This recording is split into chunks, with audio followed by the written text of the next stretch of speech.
Alright, so I want to tell y'all about Dtlr. Alright, they're located in the Fayetteville Mall in Fayetteville, North Carolina. Alright, I went there on February the 27th, 2025. It was around, around 5:36.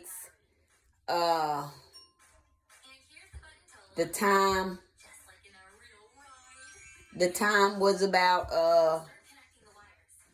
because it was almost time for them to close. So between 6 p.m. and 8 p.m. But y'all can check for that whole day is when I went to Dtlr.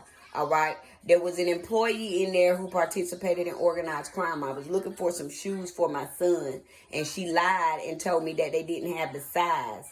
And then two, there were some people in there, that participated in organized crime. There was a dude, they were trying to get a reaction out of me.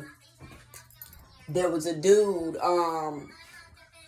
when we walked by, like he was swinging his shorts, and he purposely hit my son with his shorts. And so when I looked back, he was apologizing. He was like, he was sorry. And I was like, oh, okay. And then there was another family in there. They had a little girl. It was like three or four different sets of people that were in there that were participating in organized crime. And then I went to another store, Snipes, in Fayetteville, in the mall after I left there. All right. But when I went in Snipes, there were some people that came inside the store that were like mean mugging. This is what the gang stalkers do. They come in, they had their kids mean mug you. Some of the kids be participating. Then the parents, like one of them, the lady, she had a stroller. She put the stroller like in my walking, like where I was trying to walk to. So I had to walk around her. Like they come in there, they'll follow you in the stores. They follow you around. They try to inconvenience you. Just trying to get a reaction, trying to agitate you. And then there was a thrift store that we went to, then and now thrift store on Cliffdale Road. We went there first. So we would have got there around, that was around between 5 and 6 when we was there on the same day. Not sure if the owners had anything to do with it, but the lady did say that her printer was not working. She couldn't print out a receipt. And then she said that I could get it from to my text messages, and I gotta go check my text messages to see if the receipt came. But I remember when we was in there.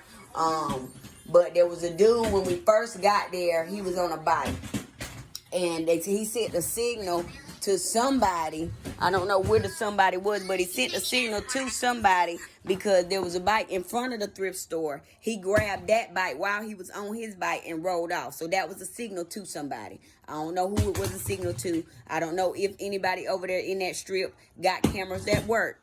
But the thrift store said that they got cameras inside there. There was 2 white girls that were in there participating in gang stalking. All right, because they think that like they be trying to make me feel like, what's the word I'm looking for? Insecure. All right. But I have been slim thick all my life, bro. Like I ain't ever been no big old, I always had a nice shape. Okay. I always had a nice butt. I always had nice breasts, until I started breastfeeding and they started, getting smaller. But now, they're growing and stuff because I've been working on them. And my, my body, I just have a nice shape. So, whether I'm 100 pounds, 150 pounds, I have a nice shape. So, and you can see my curves. So they've been trying to make me feel insecure about my body, but bitch, I've been small all my life. I've been small all my life. This is just, my genes. So there was a girl in there, a white girl, and like she had a big old butt. It probably stank too. If it don't stink now, if it didn't stink then, it's gonna stink after. It's stinking after she left that motherfucker. She won't never be to get rid of that goddamn smell, cause you get a special type of karma when you come fucking with me. But yeah, she like she was trying to stand in front of me so I could see her and stuff, and I'm just like, bruh, like that shit is not working. Like, I'm not insecure about my body, baby. Like, I love me. I have self-love, all right? But it was two of them in there, all right? And then there was another dude. There was a dude that came in there. He just came in there. He was just walking around. Like, he was making it very obvious that he was gang stalking. He came in there. He was just walking around. Like, every corner I turned, he was there. And he was just walking around. He really looked lost. He didn't get nothing out of the store, nothing. And then there was a couple that came in there. There was a suitcase that they was trying to get me to buy. Because they'll come in the stores and then they'll try to, like, trigger me to buy certain things that they have, like, I don't know, planted stuff in or done things too. Right? So, the couple, they was the last people that came in. They sent three different sets of people into the thrift store. But the couple came in, and I didn't get a good look at their faces, but I seen them a little bit. The woman, like the couples, because I'm single, right? I'm single, but I'm happily single. Like, I'm single by choice. If I wanted to go out here and date, I could, but I don't want to date right now. And then there ain't nobody around here or on none of these dating apps because I've tried it. And then too, they've been trying to trigger me to get on them dating apps too, but there ain't nobody on none of these dating apps that, you know, that's on my level. Like, I haven't met a man and a man that's on my level. Like, a man, you got to be a man first. Then you got to be a man that's on my level, like mentally, emotionally, spiritually, physically, you know, and financially. And although, you know, I haven't walked into my abundance in regards to finances as of yet, you know, I know it's coming. Like, I don't have a poor mindset. I have a wealth mindset, okay? I'm very financially literate, okay? I know how to manage my money. You know, I'm very financially literate, and I spend my money very wisely, okay? When I do spend, I spend my money wisely. I have savings, all that, okay? So I'm very financially literate. So if you're not a man, and then you're not a man that's on my level, like, you're not going to, you know, you're not going to turn me on. Like, I like certain things. And if you can't do those certain things without me telling you, like if I got to coach you on how to, I don't want that, nigga. That's why I'm waiting on the man that God has for me, because it's a certain man that he has for me. And this man is going to be everything that I need him to be, everything I want him to be. Okay. I'm aware of this, but they'll bring couples, like they have couples to come.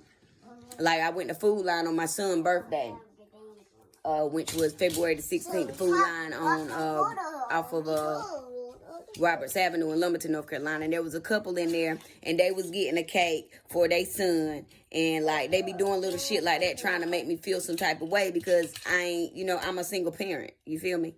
And then, too, they was trying to trigger me because my baby daddy, which is his daddy, tried to call. He's the Freemason Jarvis Hosea Baldwin, that's been trying to set me up, and that was sent in to, you know, keep me low vibrational. He started calling after I left that store. So they was trying to trigger me into allowing him to talk to his son, although I know that he's the enemy. And I already talked to my son, and my son is 4. Like, look, that's your sperm donor, you know what I'm saying? But God's going to send you a father, you know what I'm saying? And now my son understands, like, all right, I'm ready for my father. You know, he don't think about him no more. He don't ask to call him, because I've been telling him, like, look, you can't talk to him no more. Like, he's not a good person. He's not good for you. He's not good for me. So we have that understanding. All right. And I don't give a fuck if you is his daddy, nigga. You do not have our best interests at heart. Our safety is at risk with you. Like, this nigga has literally tried to set me up to get killed. Has set me up to get killed. And set my house up to get broken in. And this nigga he brought a snake. He planted a snake in my house years ago. I got the video of when the dude was getting the snake out. But he planted a snake in my house when I was living on Chris Road in Lumber Bridge. Planted a snake in my house for the snake to kill me. And it was supposed to kill me while I was in the shower.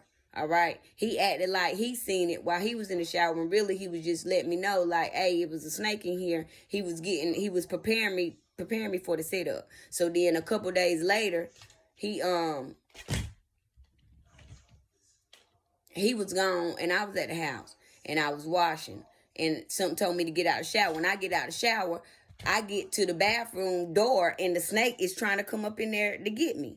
So he brought a black snake into my house and planted it in my house in an attempt to kill me. But then, like I said, I got the video of the dude killing the snake, because I got out of the shower. I ran out the house with my towel on, and I called him and was like, bruh, like, you said you got the snake out. He was like, God damn it, I thought it went out. But he was lying. He put the snake in there, threw mothballs all up in there so that the snake would be trapped in there. But then, I don't know when he did it. He might have did it when I was asleep.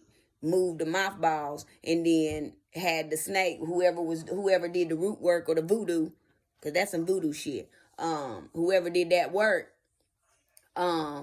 you know, they knew that I was getting in the shower, because I had just talked to him before I got in the shower. He was like, all right, go ahead and do it now. So then when I was getting out the shower, I seen the snake. It was almost into the bathroom, but I ran past it. I scared it. And I yelled to the kids, hey, it's a snake in the house. They all ran out. The kids ran out. I jumped out the window. Zayden, I don't know if he jumped out the window or if he came out the regular way, but then I called him like, look, hey, get somebody to come get this goddamn snake out, because it's not out. And so the dude came over there and killed the snake and got it out. But I have a video of him when he was taking the snake out. So that was an assassination attempt. But this was before. That was before I left the dirt road. That was before I awakened or anything. I think that was his first attempt at assassinating me. There was another attempt too, because we were arguing one day, and we both had pistols at this time. I had one, he had one. They both was mine, but he would carry one, I would carry one. And so we was arguing one day. He was and I got upset, and I was following him like I was chasing around a car and shit. This was when I was emotionally unstable. But he would do stuff to trigger me, you know, he would do stuff to get a reaction out of me. So then we